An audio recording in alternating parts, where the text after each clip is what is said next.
तो प्यारे बच्चों, चलिए अब हम लोग इसके तीसरे पार्ट्स, जिसे हम लोग धात्विक क्रिस्टल कहते हैं, को देखें।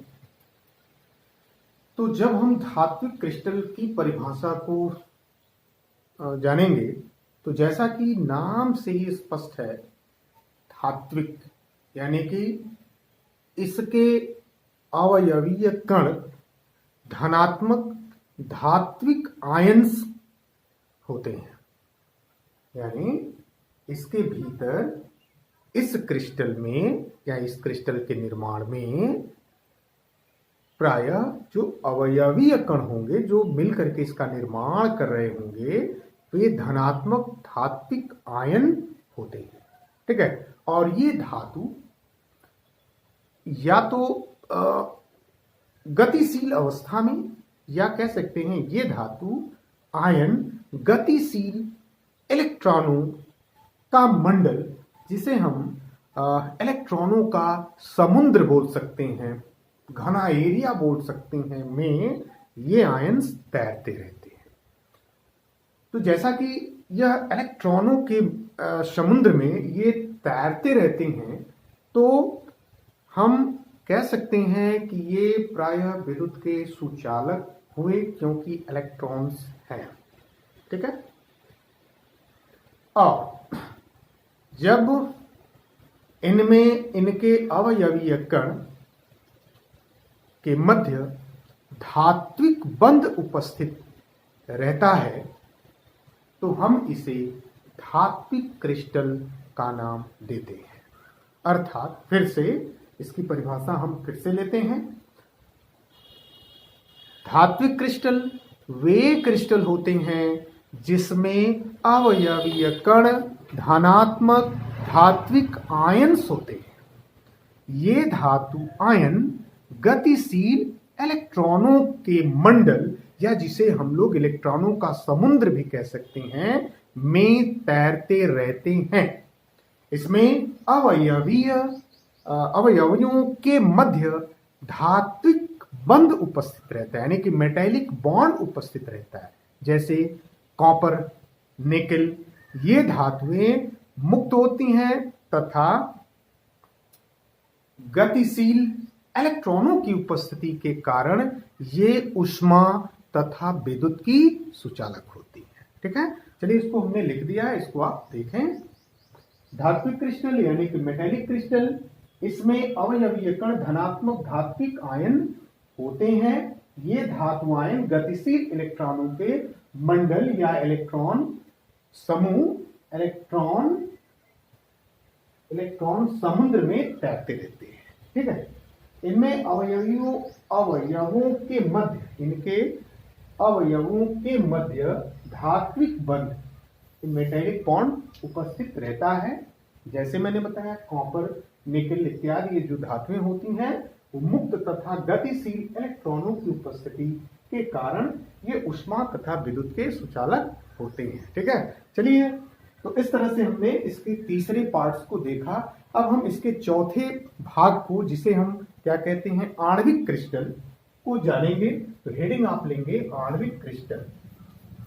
आणविक क्रिस्टल।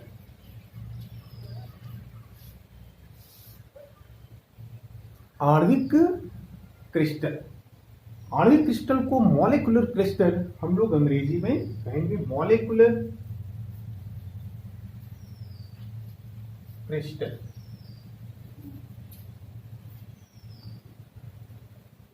तो बच्चों, जैसा कि नाम से स्पष्ट है, इसमें अवयवीय कण जो होते हैं वे अणु होते हैं, और ये अणु आपस में एक दुर्बल वांडर वाल्स बलों द्वारा जुड़े रहते हैं। तो इसे हम आणविक क्रिस्टल का नाम देते हैं। ठीक है। मैंने बताया, आणविक क्रिस्टल वैसे क्रिस्टल होते हैं जिनमें अवयवीय कण अणु होते हैं, और ये अणु आपस में दुर्बल वांडर वाल बलों द्वारा जुड़े रहते हैं, जो एक कमजोर बंध होता है। ठीक है ना। वांडर वाल बल एक कमजोर बॉन्ड होता है, द्वारा यह जुड़े रहते हैं। और ये क्रिस्टल काफी नरम होते हैं, नरम, कठोर नहीं होते, नरम होते हैं, ठीक है। और जब इनके क्रिस्टल काफी नरम होंगे तो जाहिर सी बात है जब इसके गुणों की चर्चा करेंगे हम तो इसके गलनांक क्या हो जाएंगे, निम्न होगा, माने नीचे, ठीक है। ये विद्युत के कुचालक होंगे, क्यों? क्योंकि इसके अंदर आयंस नहीं पाए जाते, ठीक है। इसमें हम ठोस कार्बन डाइऑक्साइड, आयोडीन, नैप्थलीन इत्यादि को ले सकते हैं। तो आप नोट कर लेंगे, इसमें अवयवीय कण अणु होते हैं, इनमें अवयवी कण क्या होते हैं, अणु होते हैं।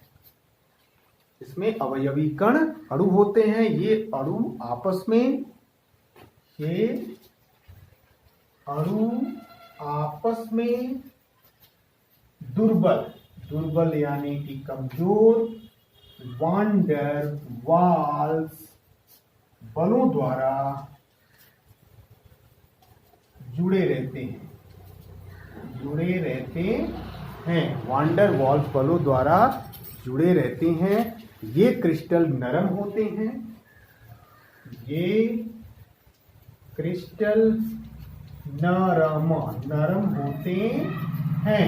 और मैंने इसके गुण को बताया कि जब इसके क्रिस्टल नरम होंगे तो इनके गलनांक भी निम्न हो जाएंगे। तो लिख लेंगे तथा इनके गलनांक निम्न होते हैं, तथा इनके गलनांक क्या होते हैं, निम्न होते हैं। और गलनांक भी निम्न होंगे और इसमें आयंस नहीं पाए जाते, तो ये विद्युत के कुचालक भी होते हैं। लिख लेंगे ये विद्युत के कुचालक होते हैं, ठीक है। विद्युत के कुचालक होते हैं। इसमें क्या कहेगा, तो ठोस कार्बन डाइऑक्साइड, ठोस CO2, नैप्थलीन भी लिख सकते हैं, आयोडीन भी लिख सकते हैं, नैप्थलीन, आयोडीन एक्सेट्रा। तो इस तरह से हमने चारों क्रिस्टलीय ठोस को हमने जाना। इसमें हमने बताया इनमें अवयव कण अणु होंगे, आपस में दुर्बल वान डेर वाल्स से जुड़े होते हैं, ये क्रिस्टल नरम होते हैं, इनके गलनांक निम्न होते हैं क्योंकि इनके क्रिस्टल नरम हैं। विद्युत के कुचालक होते हैं क्योंकि इसमें आयंस नहीं पाए जाते, ठोस कार्बन डाइऑक्साइड, नैप्थलीन, आयोडीन इत्यादि, ठीक है। तो इस तरह से हमने क्रिस्टलीय ठोसों के वर्गीकरण पहले मेथड के आधार पर, यानी कि उनके अवयवीय कणों के भीतर बॉन्डों यानी कि बंधों की संरचना के आधार पर अध्ययन किया।